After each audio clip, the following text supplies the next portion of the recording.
हाँ जी स्टूडेंट्स, अज असीं पढ़ांगे bacterial recombination.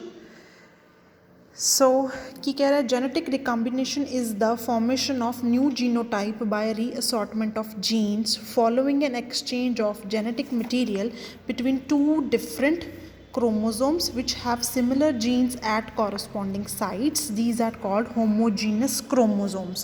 देखो की हुंदा जो जनरेशनस बनदियां, ठीक है, बैक्टीरियाज दी from one generation to next generation transfer हुंदा, उदों बैक्टीरियल रिकॉम्बिनेशन हुंदी है। Bacterial recombination means genes transfer हुंदे आ from one generation to another generation, ठीक है।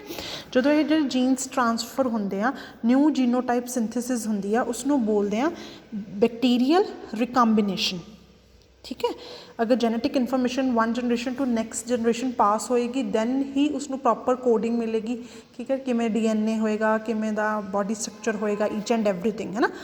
सो genetic recombination is the formation of new genotype by reassortment of genes, ठीक है, following an exchange of genetic material between two different chromosomes which have similar genes at corresponding sites. These are called homogeneous chromosomes and the form different individuals.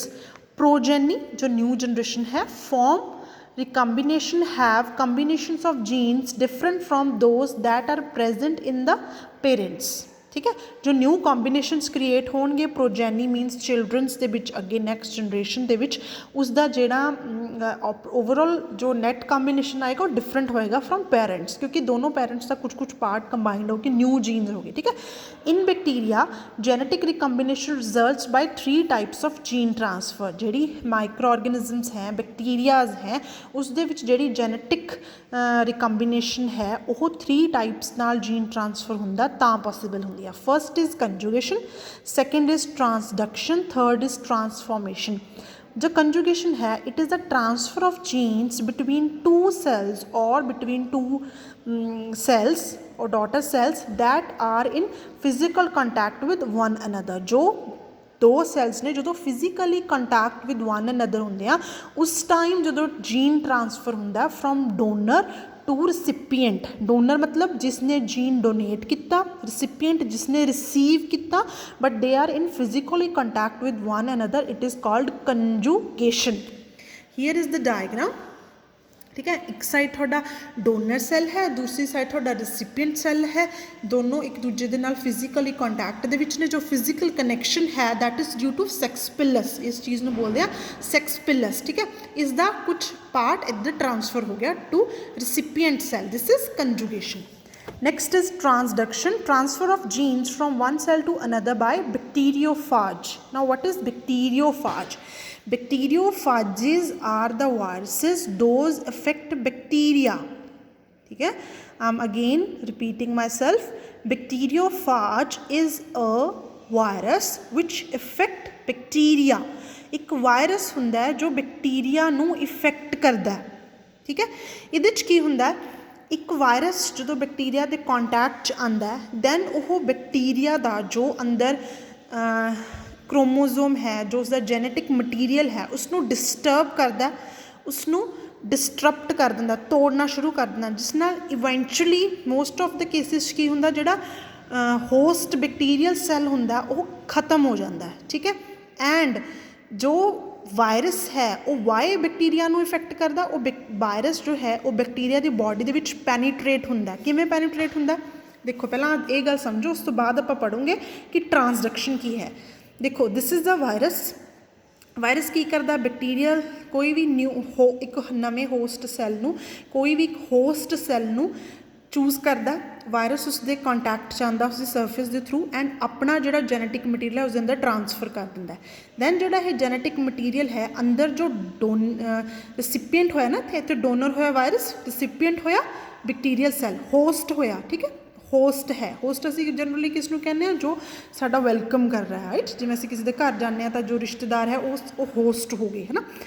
Host cell के उत्ते virus ने attach किया, virus ने अपना genetic material अंदर transfer करता, then इसने की करना, अंदर जो बैक्टीरियल सैल का जो जेनेटिक मटीरियल है उसको डिस्टरप्ट करूँगा, उस तो बाद अपने वायरसिस दियाँ अंदर कॉपीज़ बनाऊगा, ठीक है। अपनी सिंथेसिस ਲਈ ਵਾਇਰਸ ਨੂੰ ਕੁਛ ਨਾ ਕੁਛ ਹੋਸਟ ਚਾਹੀਦਾ। ਜਦੋਂ ਉਹ ਬੈਕਟੀਰੀਆ ਨੂੰ ਐਜ਼ ਅ ਹੋਸਟ ਯੂਜ਼ ਕਰਦਾ ਤਾਂ ਜਿਹੜਾ ਇਹ ਵਾਇਰਸ ਉਸਨੂੰ ਅਸੀਂ ਬੋਲਦੇ ਹਾਂ ਬੈਕਟੀਰੀਓਫਾਜ। those viruses which affect bacteria, ठीक है। इसने बैक्टीरिया ਨੂੰ इफेक्ट किया अंदर अपने कॉपीज़ बना लेंदा। ਹੁਣ ਜਦੋਂ ਇਸਨੇ ਕਾਪੀਜ਼ ਬਣਾਈਆਂ ਤਾਂ ਜੋ ਨਿਊ ਵਾਇਰਸਿਸ ਹੋਣਗੇ ਦੈਨ ਉਹਦੇ ਵਿੱਚ ਕੁਛ ਨਾ ਕੁਛ ਪਾਰਟ ਜੋ ਹੈ ਇਹ ਬੈਕਟੀਰੀਅਲ ਸੈੱਲ ਦੇ ਜੈਨੇਟਿਕ ਇਨਫੋਰਮੇਸ਼ਨ ਦਾ ਵੀ ਹੋਏਗਾ, ਠੀਕ ਹੈ। ਐਂਡ ਜਦੋਂ ਇਹ ਜੈਨੇਟਿਕ ਇਨਫੋਰਮੇਸ਼ਨ ਕਿਸੇ ਹੋਰ ਸੈੱਲ ਦੇ ਕੋਲ ਜਾਏਗੀ, ਦੇਖੋ ਇੱਧਰ ਕੀ ਹੋਇਆ, ਇੱਕ ਸੈੱਲ ਸੀ ਜਿਵੇਂ ਉਸਨੂੰ ਬੈਕਟੀਰੀਓਫਾਜ ਨੇ ਇਫੈਕਟ ਕੀਤਾ, ਉਸਨੇ ਅੰਦਰ ਆਪਣੀਆਂ ਕਾਪੀਜ਼ ਕ੍ਰੀਏਟ ਕੀਤਾ, ਉਸ ਤੋਂ ਬਾਅਦ ਸੈੱਲ ਦੀ ਲਾਈਸਿਸ ਕਰਤੀ, ਤੋੜਤਾ ਉਸ ਸੈੱਲ ਨੂੰ और बहुत ਸਾਰੀਆਂ ਕਾਪੀਜ਼ ਬਾਹਰ ਨਿਕਲੀਆਂ। ਕੁਛ ਕਾਪੀਜ਼ ਹੋ ਸਕਦੀਆਂ ਜਿਸ ਕੋਲ ਸਿਰਫ ਵਾਇਰਸ ਦੀ ਜੈਨੇਟਿਕ ਇਨਫੋਰਮੇਸ਼ਨ ਹੋਏਗੀ, ਕੁਛ ਕੋਲ ਹੋ ਸਕਦਾ ਕੰਬੀਨੇਸ਼ਨ ਹੋਏਗਾ। ਨੋਰਮਲ ਫਾਜ ਕਿਆ ਹੈ, ਜਿਸ ਦੇ ਕੋਲ ਹੋਸਟ ਸੈੱਲ ਦਾ ਕੁਛ ਵੀ ਜੈਨੇਟਿਕ ਮਟੀਰੀਅਲ ਟ੍ਰਾਂਸਫਰ ਨਹੀਂ ਹੋਇਆ, ਠੀਕ ਹੈ, ਉਸ ਕੋਲ ਆਪਣੀ ਹੀ ਕਾਪੀ ਆਈ ਹੈ। ਕੁਛ ਕੋਲ ਕੀ ਹੋਇਆ, phage with host bacterial DNA combination ਬਣ ਗਿਆ। ਦੈਨ ਕੀ ਹੋਇਆ, ਅਸੀਂ ਕੀ ਕਰ ਫਿਰ ਜਦੋਂ ਇਹ ਵਾਲਾ ਫਾਜ ਨੈਕਸਟ ਜਾ ਕੇ ਨਿਊ ਕਿਸੇ ਬੈਕਟੀਰੀਅਲ ਸੈੱਲ ਨੂੰ ਇਫੈਕਟ ਕਰੇਗਾ, ਕਿਸੇ ਦੇ ਕੰਟੈਕਟ 'ਚ ਆਏਗਾ ਆਪਣੀ ਕਾਪੀ ਸਿੰਥੇਸਾਈਜ਼ ਕਰਨ ਲਈ, ਦੈਨ ਉਸ ਬੈਕਟੀਰੀਅਲ ਸੈल्स को जीन्स ट्रांसफर हो गए with the help of bacteriophage. This is transduction, ठीक है। जो मैं इनिशियली समझाया सी, जो असी साडी जो अज दी प्रोसैस है असी वो पढ़ना कि transduction which comes under bacterial recombination, ਉਹ ਇੱਥੋਂ ਸਟਾਰਟ ਹੋਈ ਡਾਇਗਰਾਮ। ਬਟ ਮੈਂ ਇੱਥੋਂ ਕਿਉਂ ਪੜ੍ਹਾਇਆ ਸੀ ਪਹਿਲਾਂ, ਮੈਂ ਤੁਹਾਨੂੰ ਪਹਿਲਾਂ ਸਮਝਾਇਆ ਵਾਟ ਇਜ਼ ਬੈਕਟੀਰੀਓਫਾਜ। ਅਗਰ ਹਜੇ ਵੀ ਸਮਝ ਨਹੀਂ ਆਇਆ ਦੈਨ ਮੈਨੂੰ ਮੈਸੇਜ ਕਰ ਦਿਓ, ਮੈਂ ਅਗੇਨ ਦੁਬਾਰਾ ਤੋਂ ਸਿਰਫ ਬੈਕਟੀਰੀਓਫਾਜ 'ਤੇ ਹੀ ਪ੍ਰੋਪਰ ਲੈਕਚਰ ਦੇ ਦੂੰਗੀ ਡਾਇਗਰਾਮ ਬਣਾ ਕੇ, ਠੀਕ ਹੈ। ਦੈਨ ਅੰਦਰ transformation, transfer of cell free और naked DNA from one cell to another, ठीक है। ट्रांसफर ऑफ फ्री सेल और naked DNA from one cell to another, this is transformation. Bacterial cell है, उसकी लाइसिस होगी, उसके जोड़े पार्ट्स सी वो अगले सैल को रिसिपिएंट सैल को ट्रांसफर हो गए। Free cell free donor DNA passes into recipient and is integrated into chromosome of recipient cell, this is called transformation, ठीक है।